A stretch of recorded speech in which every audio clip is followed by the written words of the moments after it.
Indian രാഷ്ട്രീയത്തിലെ ഏറ്റവും കൃത്യമായി കൊറിയോഗ്രാഫ് ചെയ്യപ്പെട്ട ദൃശ്യങ്ങൾ ഏതൊക്കെയെന്ന് നോക്കിയാൽ അതിൽ നരേന്ദ്രമോദിയുടെ പൊതുയോഗങ്ങളും വേദി അവതരണങ്ങളും തന്നെയാവും മുൻപന്തിയിലുണ്ടാവുന്നത്. വികാരവും ദേശീയതയും ജനബന്ധവും ചേർത്ത് ഒരുക്കുന്ന ഈ ഒരു ദൃശ്യ വിനിമയം യാദൃശ്ചികമല്ല, മറിച്ച് കൃത്യമായി ആസൂത്രണം ചെയ്ത ഒരു നാടകമായാണ് നമുക്ക് കാണാൻ സാധിക്കുന്നത്. അതിൻ്റെ ഏറ്റവും പുതിയ ഉദാഹരണമാണ് സദസ്സിൽ ഒരു കുട്ടി പ്രധാനമന്ത്രിയുടെ ഫോട്ടോ ഉയർത്തിപ്പിടിക്കുന്ന ആ ഒരു ദൃശ്യം. വേദിയിൽ നിന്നും അത് പ്രധാനമന്ത്രി കണ്ട് വികാരാധീനനാവുന്നു. ജനക്കൂട്ടം അത് കണ്ട് കൈയടിക്കുന്നു. മാധ്യമ ക്യാമറകൾ അതിനെ മനുഷ്യത്വത്തിൻ്റെ തെളിവായി മാറ്റുന്നു. ഭാവ്നഗറിൽ, ഉടുപ്പിയിൽ, ഇവിടെ തിരുവനന്തപുരത്ത് 3 വ്യത്യസ്ത സംസ്ഥാനങ്ങൾ, 3 വ്യത്യസ്ത വേദികൾ, പക്ഷേ ഒരേ സ്ക്രിപ്റ്റ്. ഇത് യാദൃശ്ചികമാണെന്ന് വിശ്വസിക്കാൻ സാധിക്കുകയില്ല. ജനാധിപത്യത്തിൽ നേതാവും ജനവും തമ്മിലുള്ള ബന്ധം സത്യസന്ധമായ ഇടപെടലായിരിക്കണം. എന്നാൽ ഇവിടെ കാണുന്നത് ബന്ധമല്ല, ബ്രാൻഡിംഗ് ആണ്. കുട്ടിയെ മുന്നിൽ നിർത്തി സ്നേഹമുള്ള നേതാവ് എന്ന ഇമേജ് നിർമ്മിക്കുന്ന ഒരു നാടകീയ ശ്രമം. കുട്ടിയുടെ കയ്യിലെ ഫോട്ടോ, അതിലേക്ക് പതിയുന്ന പ്രധാനമന്ത്രിയുടെ ആശ്ചര്യ നോട്ടം, പിന്നെ മാധ്യമ തലക്കെട്ടുകൾ. മോദി വികാരാധീനനായി. കുട്ടിയുടെ സ്നേഹത്തിന് മുന്നിൽ പ്രധാനമന്ത്രി. എല്ലാം ഇത്തരത്തിലുള്ള ഓരോ വാർത്തകളും ഒരേ മാതൃകയിൽ. ഈ ആവർത്തനം തന്നെ നാടകത്തിൻ്റെ തെളിവാണ്.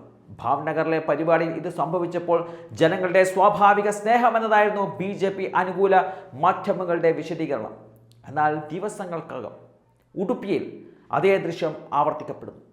പിന്നെ നമ്മുടെ തിരുവനന്തപുരത്ത് ഓരോ സ്ഥലത്തും സുരക്ഷാ നിയന്ത്രണങ്ങൾ മറികടന്ന് മുൻകൂട്ടി അറിയിപ്പില്ലാതെ ഒരു കുട്ടി ഇത്തരമൊരു ഫോട്ടോ ഉയർത്തിപ്പിടിക്കുന്നത് അത് എത്രമാത്രം സ്വാഭാവികമാകുമെന്നതാണ് ചോദ്യം. പ്രധാനമന്ത്രിയുടെ പരിപാടികൾ കർശന സുരക്ഷാ വലയത്തിലാണ് നടക്കുന്നത്.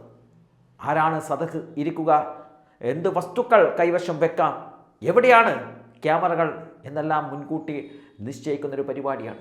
അങ്ങനെയുള്ളൊരു വേദിയിൽ അപ്രതീക്ഷിത സംഭവം 3 തവണ സംഭവിക്കുന്നത് അത് നാടകമല്ലാതെ അത് മറ്റെന്താണ്? ഇത് മോദി രാഷ്ട്രീയത്തിൻ്റെ ആഴത്തിലുള്ള ഒരു സവിശേഷതയെ തുറന്നു കാട്ടുന്നതാണ്. യഥാർത്ഥ പ്രശ്നങ്ങളിൽ നിന്നും ശ്രദ്ധ തിരിക്കുവാൻ ദൃശ്യവികാരം സൃഷ്ടിക്കുക. തൊഴിലില്ലായ്മ, വിലക്കയറ്റം, കർഷക ആത്മഹത്യ, ഫെഡറൽ സംവിധാനത്തിൻ്റെ ക്ഷയം, ഭരണഘടനാപരമായ സ്ഥാപനങ്ങളുടെ ദുർബലീകരണം, ഇതൊന്നും വേദിയിൽ ചർച്ചയാവില്ല. പകരം ഒരു കുട്ടിയുടെ ഫോട്ടോ, ഒരു നിമിഷത്തെ വികാരം, ഒരു കയ്യടി.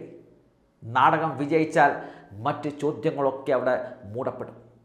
ഇതിലേറ്റവും ഗുരുതരമായത് കുട്ടികളെ രാഷ്ട്രീയ പ്രചരണത്തിൻ്റെ ഉപകരണങ്ങളാക്കി മാറ്റുന്ന ഇത്തരമൊരു പ്രവണതയാണ്. കുട്ടിയുടെ നിഷ്കളങ്കതയെ ഉപയോഗിച്ച് ഒരു രാഷ്ട്രീയ നേതാവിൻ്റെ ഇമേജ് ഉയർത്തിപ്പിടിക്കുന്നത് ചോദ്യം ചെയ്യപ്പെടേണ്ട സംഭവം തന്നെയാണ്. മാധ്യമങ്ങളുടെ പങ്കും ഇവിടെ നിർണായകമാണ്. അന്വേഷണാത്മകമായി ചോദിക്കേണ്ട മാധ്യമങ്ങൾ ഈ നാടകത്തെ അതേപടി പകർത്തി വികാരപരമായ സംഗീതവും തലക്കെട്ടുകളും ചേർത്ത് വൈറലാക്കുകയാണ്. മോദിയുടെ മനുഷ്യത്വം എന്ന പുകഴ്ത്തുന്ന റിപ്പോർട്ടുകൾ. ഈ ആവർത്തനത്തിൻ്റെ പിന്നിലെ ആസൂത്രണം പക്ഷേ ആരും ചോദ്യം ചെയ്യുന്നില്ല. ഇതാണ് മോദി യുഗത്തിലെ മാധ്യമ പരാജയം. അധികാരത്തെ ചോദ്യം ചെയ്യേണ്ടവർ അതിൻ്റെ പ്രചാരകരായി മാറുന്നു. തിരുവനന്തപുരത്തെ സംഭവം പ്രത്യേകിച്ചും ശ്രദ്ധേയമാണ്. കേരളം BJPക്ക് രാഷ്ട്രീയമായ ഒരു വലിയ വെല്ലുവിളിയാണ്. അവിടെ വികസന പ്രഖ്യാപനങ്ങളില്ലാതെ, കേന്ദ്ര അവഗണനയെക്കുറിച്ചുള്ള ചോദ്യങ്ങൾക്ക് മറുപടിയില്ലാതെ വേദിയിൽ ആവർത്തിച്ചത് തമിഴ്നാട്ടിലെയും അതുപോലെ തന്നെ മറ്റ് സ്ഥലങ്ങളിലെയും പ്രസംഗങ്ങൾ തന്നെയാണ്. അതിനിടയിലാണ് കുട്ടിയുടെ ഫോട്ടോ നാടകം അവിടെ അരങ്ങേറിയത്. സന്ദേശം വ്യക്തമാണ്. നയങ്ങൾ കൊണ്ടല്ല, ദൃശ്യവികാരങ്ങൾ കൊണ്ടാണ് രാഷ്ട്രീയ യുദ്ധം ജയിക്കേണ്ടത്. കുട്ടികളുടെ ഫോട്ടോകളിലൂടെ ഇമേജ് കെട്ടിപ്പടുക്കുന്നത് ഭരണവിജയമല്ല, അത് രാഷ്ട്രീയത്തിൻ്റെ ശൂന്യതയാണ് വെളിപ്പെടുത്തുന്നത്. ജനങ്ങൾ ഒരിക്കൽ ഈ നാടകത്തിൽ കൈയടിച്ചേക്കാം. എന്നാൽ ചരിത്രം കണക്ക് കൂട്ടുന്നത് ഈ കയ്യടികളല്ല, തീരുമാനങ്ങളാണ്. മോദി നാടകം എത്ര ആവർത്തിച്ചാലും യാഥാർത്ഥ്യം ഒളിപ്പിക്കാനാകില്ല എന്നത് BJP മനസ്സിലാക്കേണ്ട കാര്യമാണ്.